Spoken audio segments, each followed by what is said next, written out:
News इंतज़ार अली की report के मुताबिक मैं हमेशा गरीब आवाम के साथ खड़ी हूँ। मेरी कोशिश है आवाम की मुश्किलात को ख़त्म करूँ। इस महंगाई के दौर में दवाइयों की बढ़ती हुई कीमत से गरीब आवाम परेशान है।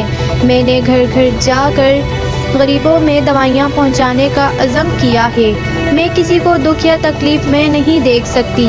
वज़ीर आला पंजाब मरियम नवाज शरीफ वज़ीर आला मुंतखब होने के बाद गरीब जो महंगा इलाज नहीं करवा सकते हैं उन मरीज़ों को मुफ्त अद्वियात की फ़्री फरहमी बनाने का अमल शुरू कर दिया है और ख़िदमत का सफ़र तकमील की तरफ गामज़न। वज़ीर आला मरियम नवाज शरीफ फ़्री अद्वियात देने एक घर के बाहर पहुंची तो बच्चों ने छत से फूलों की बारिश कर दी।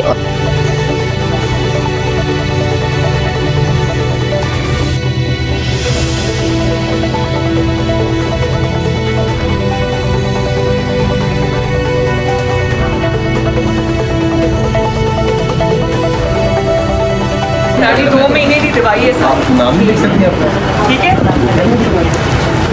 और अब घर आया करेगी इंशाल्लाह, आपको जाना नहीं पड़ेगा, ठीक है। खुश हो ना?